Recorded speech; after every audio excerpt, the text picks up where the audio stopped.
Hello and welcome to the Podium Pod, the podcast covering the 2023 FIBA World Cup across Japan, Indonesia and the Philippines. Brought to you by the Pick and Roll. Head to pickandroll.com.au and subscribe for in-depth commentary and analysis on Aussie hoops. Adam Webster with you once again. And today, a special bonus episode. I'm joined by the Pick and Roll's Ben Mallis. Ben, we've got a very special chat that you were able to have just yesterday with an Australian basketball legend, the man that is known as the GOAT of Australian basketball, Andrew Gaze. Yes, Adam. A very interesting chat we were able to have with Andrew yesterday. And luckily, myself was able to sit down with Andrew at a local venue here in Melbourne. We had 30 minutes with him one-on-one and we were able to get that recorded. So once the listeners finish with us rambling along for a couple of minutes, we've got Andrew Gaze lined up. A 30-minute chat talking about his NBA career, a very special initiative the NBA in Australia has done with Andrew with some awesome merchandise that is out at the moment. And given it's World Cup season, we end our chat with some previewing of the Boomers' upcoming World Cup campaign in Tokyo and then later in Manila, hopefully. So yeah, a very exciting chat that we're happy to share with everyone today, and we hope everyone enjoys it. I love the Q&A as well. A couple of questions from the audience of people that were lucky enough to be witness to the interview. So great job by you and the whole team. I know that we have a stack of people that made it possible that we need to thank for the opportunity to interview Gazy. Yeah, a big shout out to the team at Mitchell & Ness, because to elaborate on that a little bit more, Mitchell & Ness, in collaboration with NBA Australia, are rolling through a couple of basketball legends here in Australia and producing some very special merchandise ranges. Now, Luke Longley was the first player that they did this with about a month ago, and we've seen some awesome Luke Longley merch hit the stores over the past month, and Andrew Gaze is athlete number 2 in that series. So they have designed up some wonderful collaboration jerseys for Andrew that touch on his career points. So we've got a Spurs jersey, for example, that's got the green and gold colours through the logos and through the numbers to signify Andrew's career. So an initiative is out at the moment to really give Andrew Gaze the plaudits that he deserves. So yeah, again, a big shout out to Mitchell & Ness, a big shout out to NBA Australia, and finally to the Grace Darling Hotel in Collingwood, who hosted us yesterday for this amazing chat. So keep an eye out, guys, at the NBA Australia store for these awesome jerseys that are about to hit the stores later this week. I think it's a bit rich for me to ask an NBA store to be down here in Hobart, but I'll have to get across to Melbourne to see if I can get my hands on one of these jerseys. The Melbourne Tigers inspired ones also sounds pretty nifty as well. They'll sell well there in Melbourne. So thank you to Mitchell & Ness, and thank you to all our partners for making this possible. We'll now, without further ado, throw to Ben with Australia's GOAT, Andrew Gaze. I think the first question, Gaze, that a few people had, we can see some green and gold Spurs jerseys up on the wall. What is the backstory behind that, and how did that all come about? Well, the NBA approached me, along with a few others as well. I think this is the second series that they've put together, and the great Luke Longley was the first one.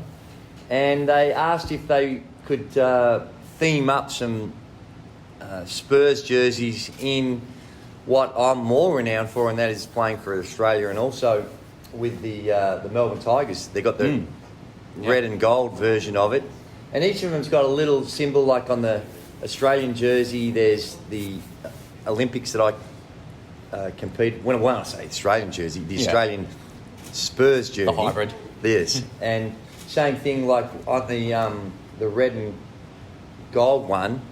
It's got the claw scratch through the front of it, even though it's got the Spurs 10, and on the back it's got my career total points. So, really? Do you know what that number is? I know it's 18. Actually, have a look. I'm going to get an assist. It's 18,000 and something. What is it? Oh, 908.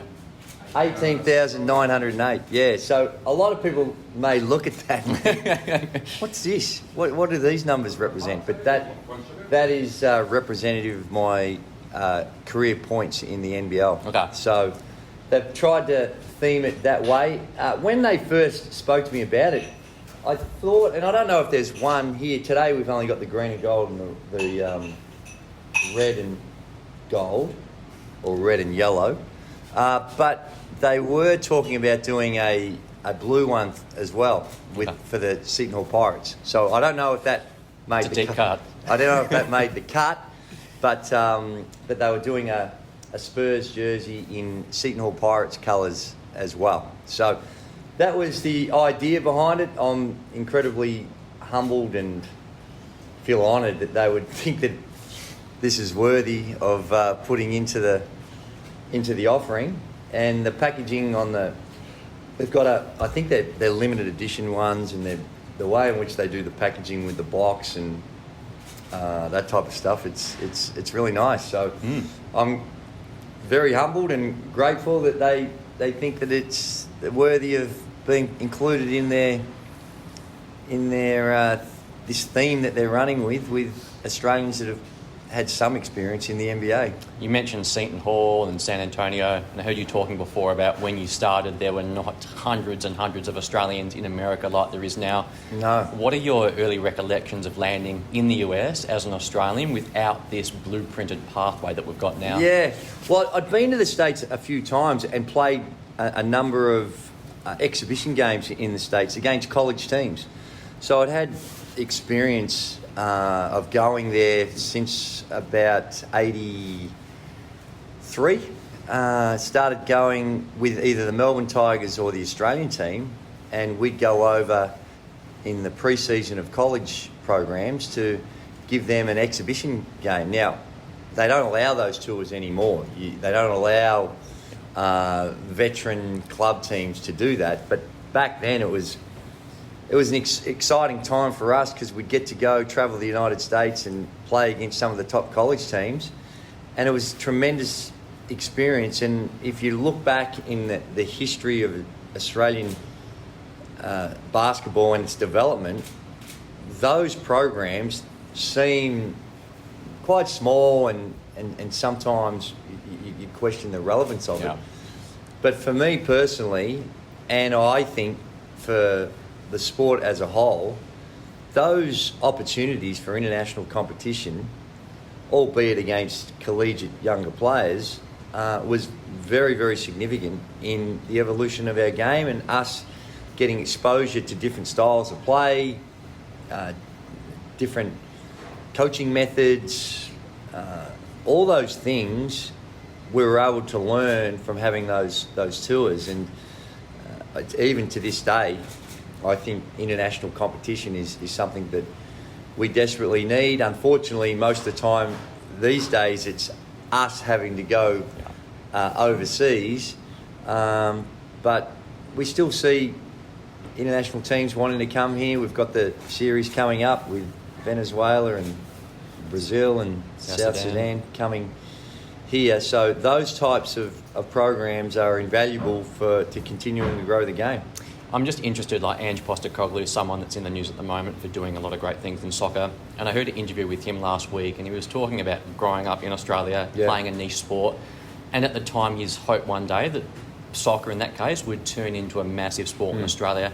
And he's used that to fuel his career. Yeah. I'm just interested, when you were a teenager going to America, learning this game, did you ever allow yourself to think about what the sport could look like in 30, 40 years?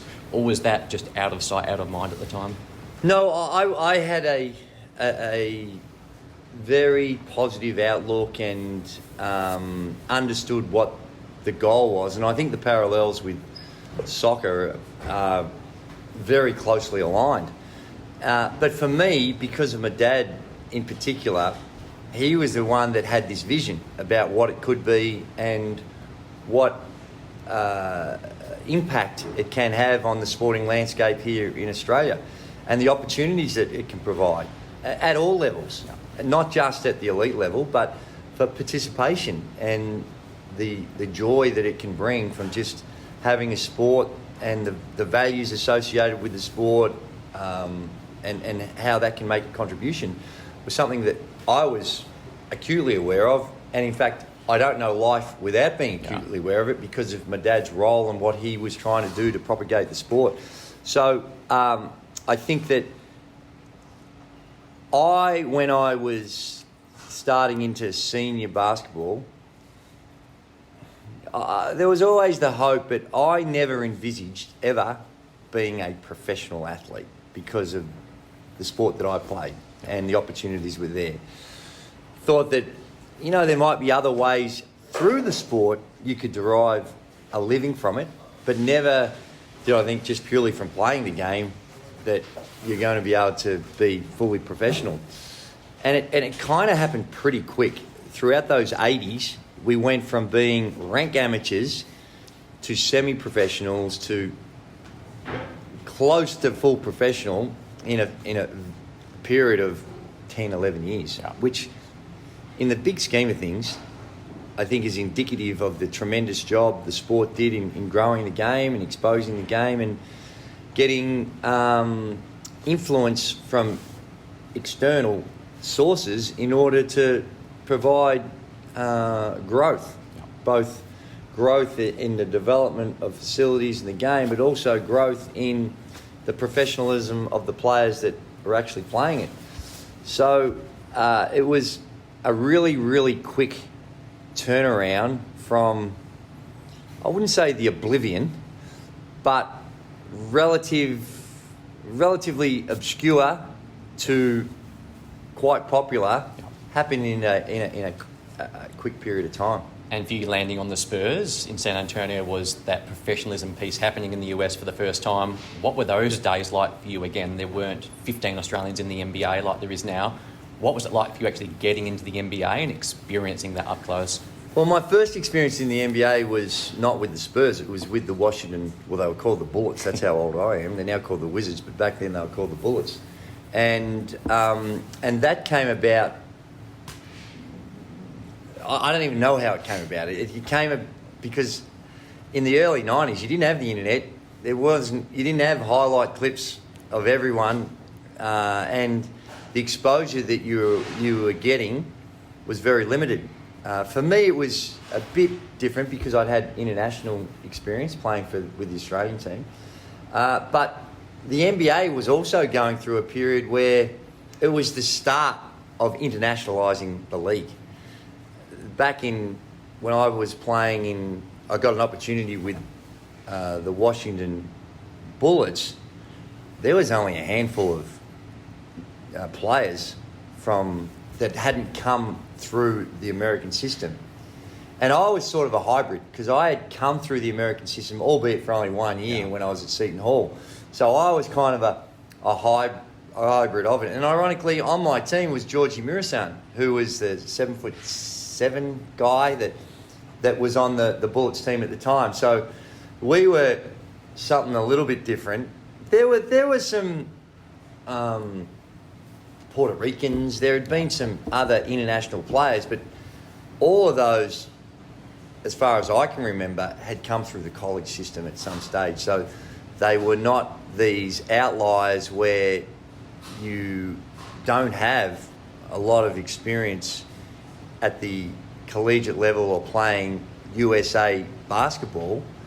You're playing in leagues scattered throughout the world, and I think it probably took them a little longer than a lot of people in hindsight thought would happen because of the talent level is not necessarily exponentially greater than what it was back then and on the international stage. It was still very, very good, but there just wasn't the recognition from NBA teams, whether it was style of play, whether it was culture, whatever the reasons were.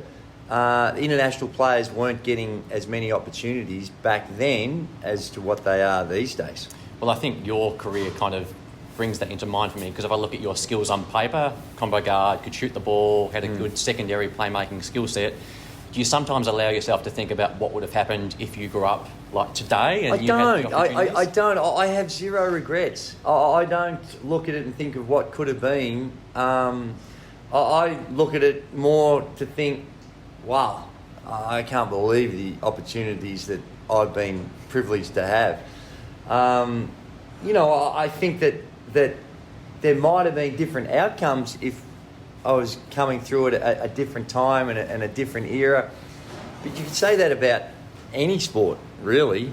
Imagine if you didn't come through the Nadal, Federer era. You'd think of what possibly could have been. So there is always eras and points in time where things are a little bit different. And I have zero regrets.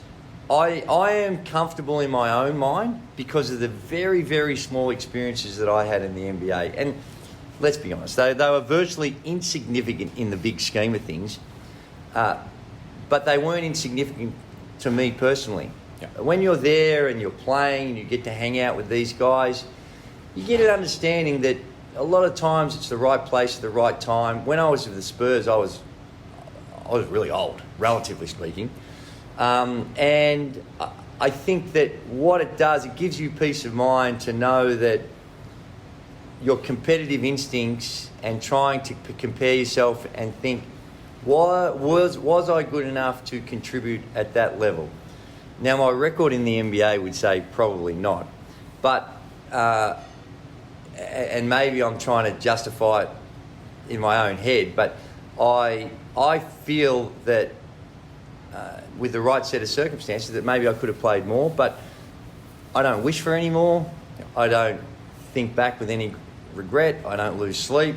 My bank balance probably thinks differently, but from a personal competitive experience, nothing but gratitude, and feel very humbled to be given the opportunities that I had. Yeah, well, that's the duality of sport, right? In the NBA context, it was a short passing time for yourself, but Yeah. for the Australian ecosystem, I dare say you were someone that people could point at to say that's the journey that I want to take. And I'm just interested now, sitting here in 2023, there is probably a generation of basketballers that know you more as a Hawthorn supporter and what Yeah. you do on the bounce Yeah. than what you actually did on the basketball court. Yeah. Like, how does that make you feel that there's been these generations that have come before you and Andrew Bogut is modelling the behaviours that you did 15 years ago? Well, I don't know whether Bogues, everyone has their own personalities, and they'll do their things and contribute in a variety of different ways. I think through sport, it's allowed me to do a whole bunch of different things, whether it's commentary, whether it's being on lifestyle shows, whether it's being on sports shows or being on quirky, feel-good comedy type shows like The Bounce. I am acutely aware that has only come about because of my basketball experiences, and I enjoy those programs. I have no problem. You know, back when I was playing, you'd go to a game of football and you'd hear little whispers, oh, there's that guy who plays basketball. Oh, he was at the Olympics. You hear that type of chit-chatter, to where nowadays I go to a game of football and it's like, turn it up, Gazy, turn it up, Gazy, what are you doing? You know, and to me, both give me great joy that you're doing something that, whether it's shooting hoops or you're involved in a show that can bring a little bit of joy to someone. It's a really great feeling, and it's one of the beauties of sport. It's one of the beauties of having a forum for which you can share your personality. And if it's fantastic when people see that as a good thing and get some joy and happiness out of it. That provides me with a fantastic reward. Yeah, and let's pivot to the Boomers a little bit. That joy comment, I heard you speaking before about the feeling, and we saw it on TV in 2021 when the team won that medal. We've got the World Cup coming up in a couple of weeks. When you look at our roster that we've got ahead of this World Cup, what do you feel are the strengths and relative weaknesses of this team heading into a tournament that looks more winnable than one has been for a long time?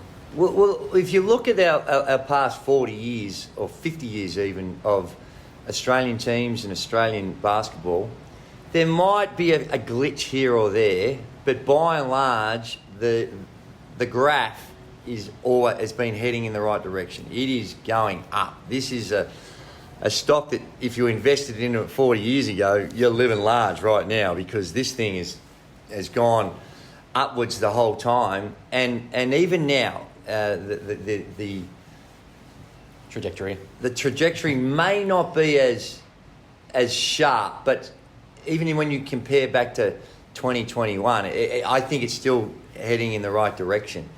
And I think that we go into World Championships and Olympic Games and any international competition with the evidence that we can compete, and we rightfully go into this World Cup campaign with an expectation that a gold medal is not beyond the realms of possibility. And I think we've been in that situation for quite some time, but the recent evidence of the bronze medal at the Tokyo Olympic Games, the opportunities that our players are getting in the NBA or international basketball around the world, holds us in really good stead that it's not just some fanciful idea or dream. This is an absolute reality. And I look at our team right now, and we've got an era where you're talking about one of our strengths is that the senior leadership combined with talented young players coming through, there's a nice feel about that. There's a nice balance that you see, that you've got these veterans that can guide these young bull, enthusiastic, passionate youngsters and help guide them in that transition through tournament play and through giving them experience is, I think, an important part of transitioning, but also an important part of giving this group the best chance for success. If you look at, again, the balance of the team, it's the big man department is, I think, really good, but there are some unknowns. Yeah. Unknowns on how that'll fit into the system. Unknowns, well, are our bigs capable of competing with some of the bigs that the other countries have, and can they negate that? No doubt about the talent. The talent is really good. But how do we have those pieces in place to find that balance in our group that can get us to that next level? You need everything to go right. Yeah. In tournament play, there is very, very little margin for error. So there is a little uncertainty about that. But I think perimeter shooting, we tick off well. I think athleticism, we tick that box really well. Yeah. I think with Brian Goorjian and the way in which that he can coach defence, that's a really good tick. And then you're talking about the fine details that often can be really, really important in getting to that next level. Yeah, well, it's interesting, right? I don't know if you saw this morning, but the US team was scrimmaging and their B team beat the A team in the scrimmages this morning. Yeah. And I was actually surprised to learn that the US has only won 3 of the last 8 World Cups. So this tournament is evidently winnable. And like you say, we have the talent to compete and get into those pointy regions of the tournament. If we flash forward a month and if we assume Australia is competing for a gold medal and doing things really well, what is the one thing you think we'll be looking back and say, cool, that worked? Those small margins you're talking about, like, is there one or two things that you can point at and say, if we can get that right, that elevates us from 3rd place to potentially winning the whole thing? Well, the World Cup is like you say, it's different from the Olympic Games. And in fact, although it probably doesn't have the same prestige, if you ask the players, well, if you had a choice, you have a hypothetical, what would you rather win, a World Cup gold medal or an Olympic gold medal? I think the vast majority of them would say, if you twisted it and you had to make a choice, they'd probably choose an Olympic gold medal.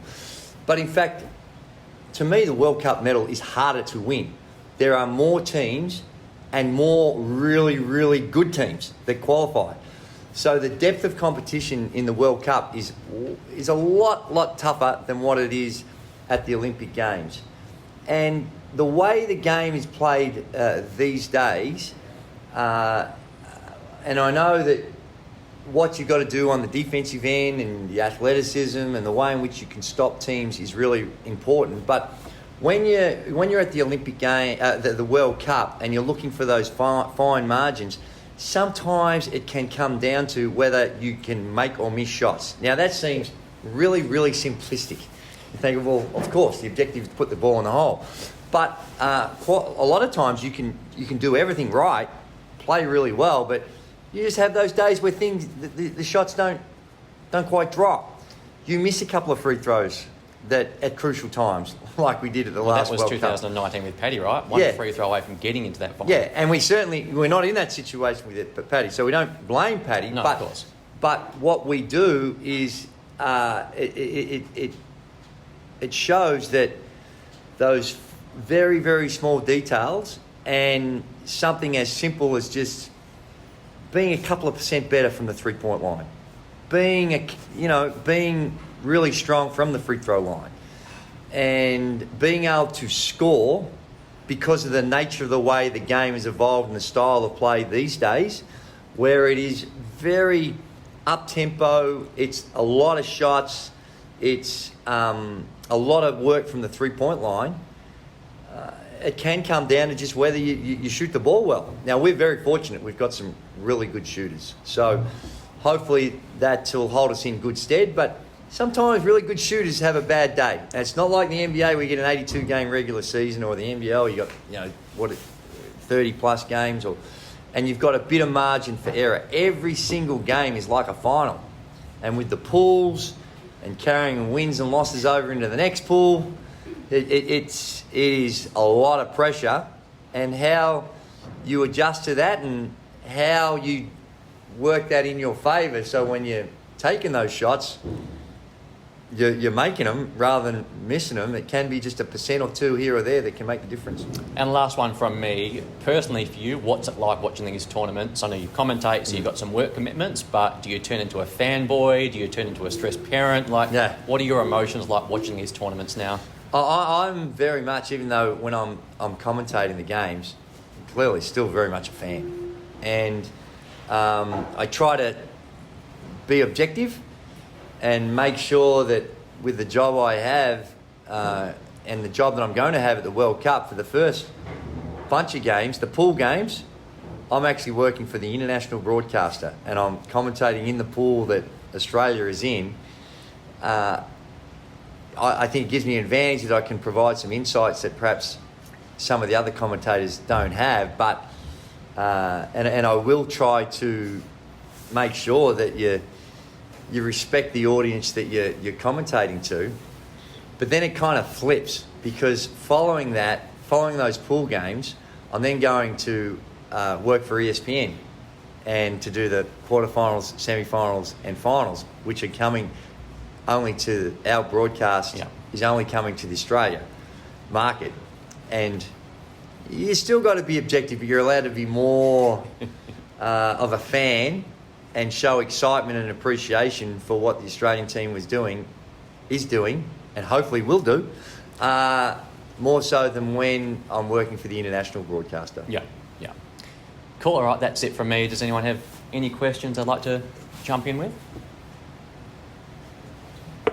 Just wondering, from your Melbourne Tigers days, what was it like playing with Lennard Copeland and sort of the experience you guys had? Yeah. Well, one of the great things about team sport is that you get this collective together, and you've got a common goal. And although you're competing against all the other teams, there is still internal competition that's needed in order for a team to have success.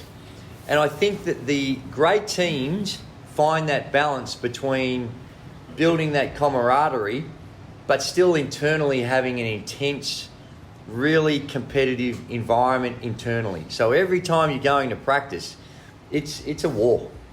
And I think with Lennard and Mark Bradke and many of the players, Warwick Giddy, the superstars that Marcus Timmins, Dave Simmons, all those Melbourne Tigers greats that I had the privilege of playing with, we were able to have a really good balance in that you go to practice and it was a competitive war. And particularly with someone like Lennard Copeland, who was highly competitive but also a bit lippy. So he's a bit lippy at practice as well. And, it sometimes created tense moments. But what it did, it helped driving us and pushing us and hitting those buttons every single day at practice to make sure that you're getting value out of your practice sessions and making it as realistic as possible. So you go from that situation where you're trying to achieve your goals and you're competing on a daily basis and you're getting in each other's grill, but then come the time we all pull on the same jersey and it's not red and gold at practice, we're all red and we're up against a component, and you channel that tension and that competitive spirit into your opponent, then you find that beautiful mix. And sometimes teams go off the ball. Sometimes that competitive environment that you have internally can go too far and can create for a toxic environment. We always seem to have a really good balance with that. And the other great thing, and probably even more important than any of all of that, is that through team sports and through those connections that you make, you build lifelong relationships. And 2 championships are great. And playing with Coach for 15 years or whatever it was, and playing with these other, not just Coach, playing with Hogs, Mark Recchi, and all those other guys that you get to see, you develop lifelong relationships, and that go well beyond whether or not you won a title or not. These goes to life experience, and you get to share the rest of your life with these individuals. And you don't realise it at the time, but as you get older, you have life experiences, you have kids, you go through the highs and lows of life, you understand how really important those relationships are. And because you're in that competitive environment, you build bonds that I have found that you don't just get to build in other circumstances, because of the unique goals that you equate to team sport, and the unique situation of having a lot of eyeballs on you and a lot of scrutiny, a lot of people trying to hold you account.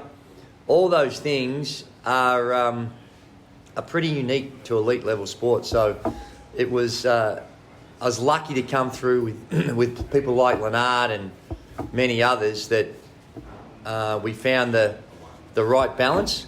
And I think a lot of credit to that goes to the coaching staff, and in particular when I was there with my dad, and how he managed those tensions. Just to pick on that a little bit, you obviously work with Leonard in many capacities now, and a couple of interesting surnames you mentioned there with Simmons and Giddy. Before you touched on the family aspect before, but seeing those second generation children come through that I'm sure you remember as little Tuckers, now playing in the NBA, like, how does that make you feel, knowing that you were kind of there for that journey with them? Well, it makes you feel excited. It makes you feel very proud.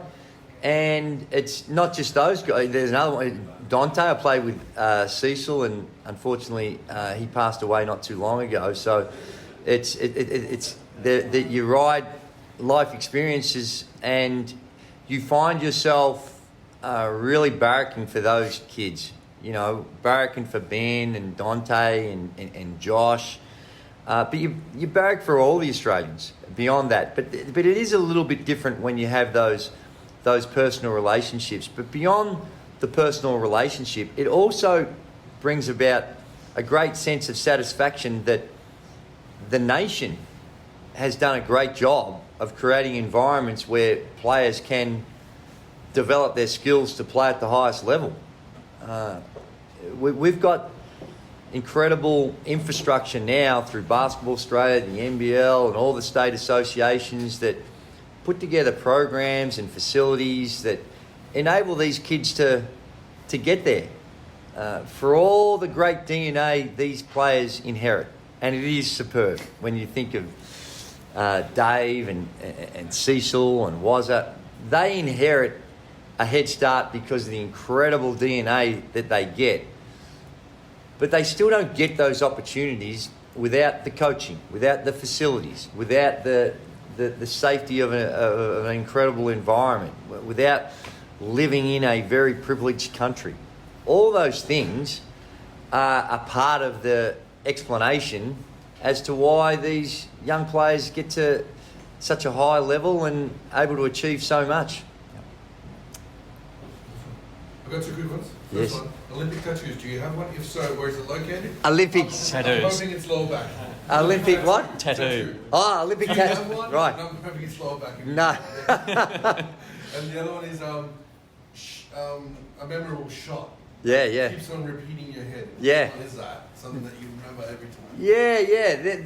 As far as tattoos, I don't have any tattoos. I don't. I'm a little disappointed. No. That's okay. That's okay. I have my memories tattooed in my mind, and I know that sometimes my mind starts to waver, and these days, as I get older, I forget some very, very significant things that I shouldn't forget. But much to the frustration of some of my family members, I don't forget a lot of the experiences I had growing up playing basketball. I don't forget certain big games that I watched when I was a younger kid, and I don't forget certain moments that I had or some teammates that we played with throughout the journey. There are many memorable shots, and some of them are completely irrelevant to the fan because they're not always dramatic. It's not always a three-pointer at the end of the game to win it. They're at certain stages of games where there are big shots. And I remember a lot of those. But the ones that are probably more to the latter, and that is those more big moments, was the one when we're playing Russia in the 2000 Olympic Games. There's 13, 14 seconds to go. Scores are tied. Left-hand wing. We'd given up a massive lead. I think we got about 18, 19 points up. Momentum right against us. And I remember left-hand wing, Luke Longley comes out to set an on-ball screen, and I had no predetermined idea of what I was going to do. I remember back to almost an identical situation when we were playing Croatia in the 96 Atlanta Olympic Games. Situation, on-ball screen, I drive, I get into the paint, the defence collapse, I kick it out to Tony Ronaldson, and Tony hits a three-ball in the corner and gets fouled for a 4-point play, and we win that game. Now, that was Tony's shot, but I remember the action and how you don't predetermine what you're going to do. But in this particular case, in the 2000 Olympics, on the wing, and Luke Longley comes out to set the on-ball screen, and I remember, and I was pretty deep, and I remember the defence making the decision to go under the screen. And it was almost like there was this rush. There was this excitement to think, and it happens in a millisecond, but at the time you're processing this and you're going through it, and straight away there was the synapses fired, and there was this excitement in me. This bloke's going underneath the screen. So I knew that I was going to be able to get a shot off. Now, it wasn't always necessarily, you don't know whether it's going to go in or not, but you're in the moment, and when you're in those moments, your mindset thinks every shot's going to go in. Now, they don't always go in, but you have a self-belief that every one of these shots going to go in. And I can remember the feeling of, I've been given an opportunity. This guy's decided to go underneath the screen. And as soon as he released to go underneath the screen, it happens slowly, you're in your own head, but if you look at it, it happens really quickly. And straight away, I go up, shoot the three ball, and knock down the three ball to give us a 3-point lead. And they call a timeout. And just the excitement. And that joint there, of all the venues I played in, that was one of the most special. And it was a makeshift venue. It was the finals were played at the Superdome in Sydney, where it's now Kudos Bank Arena.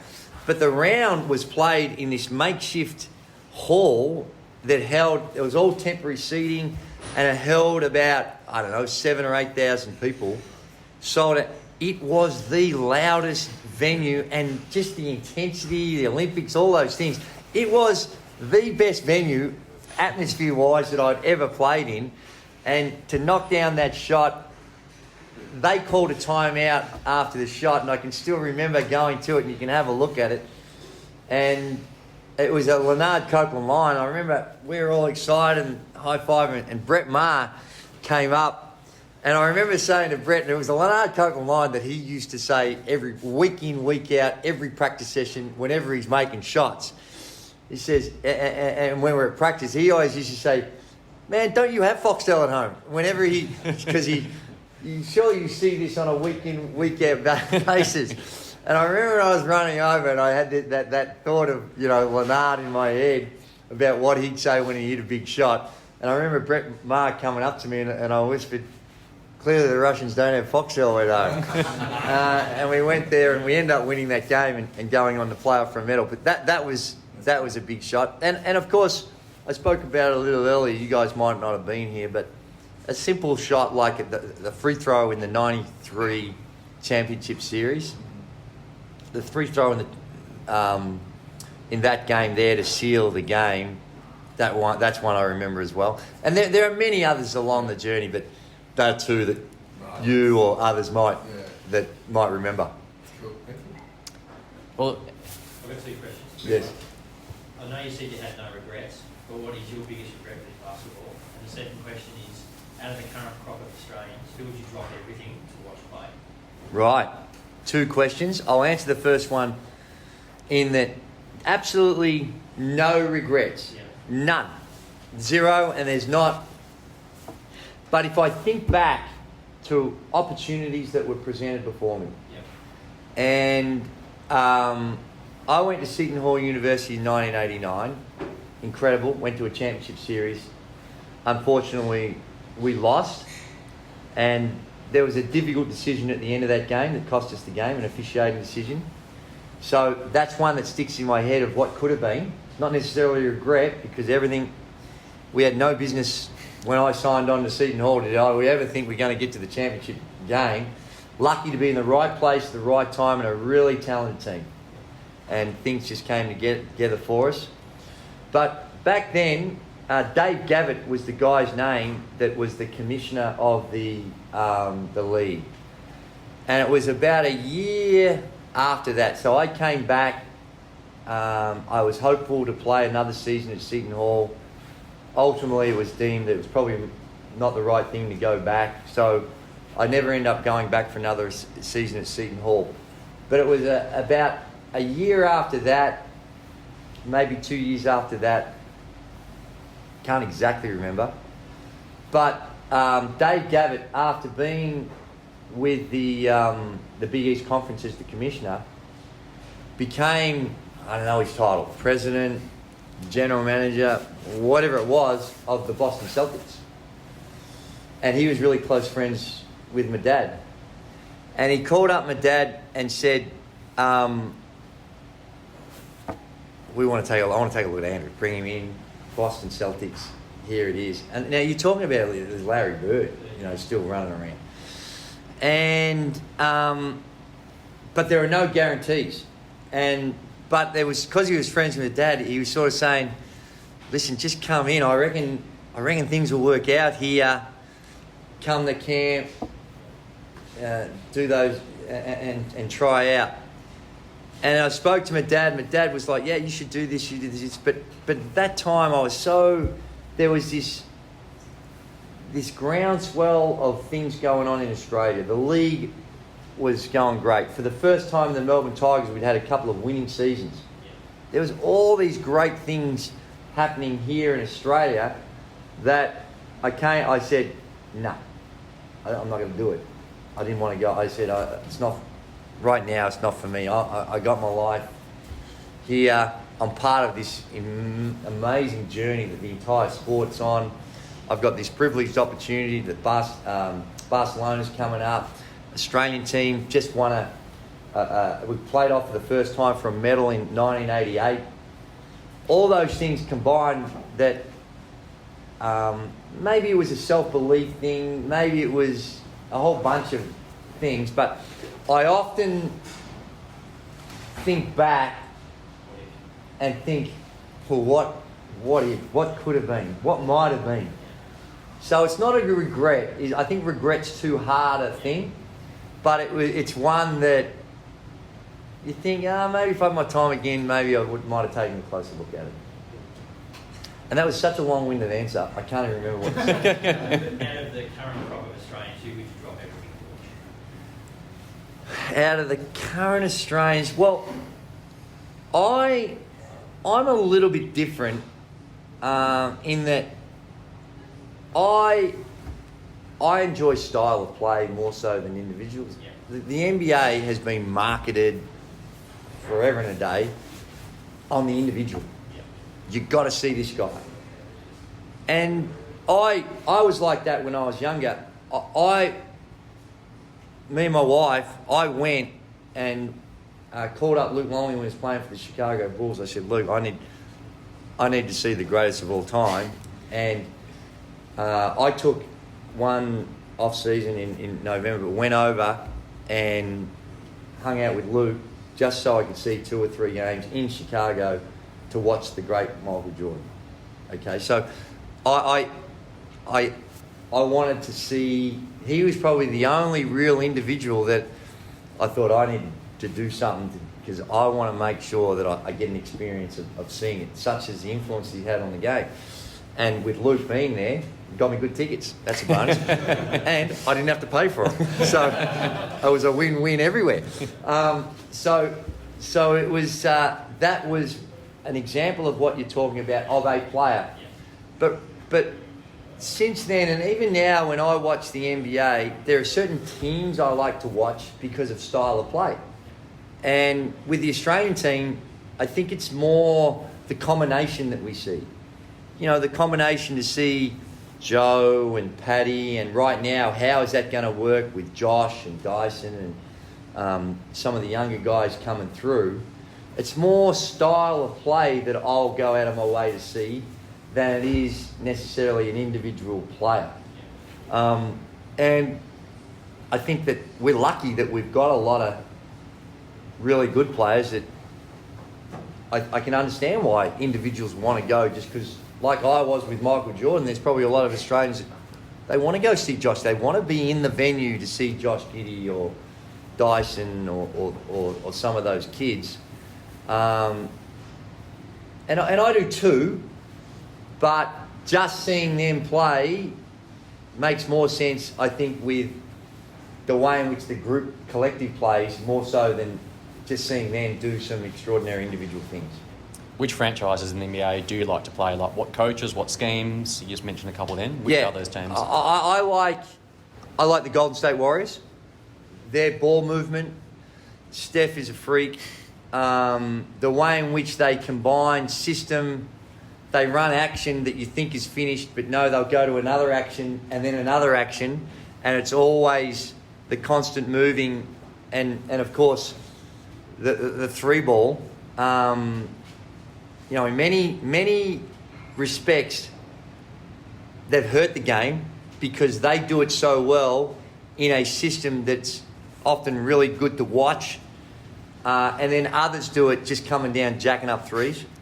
And that doesn't interest me at all, believe it or not. I like the process that Steve Kerr and the Warriors go through.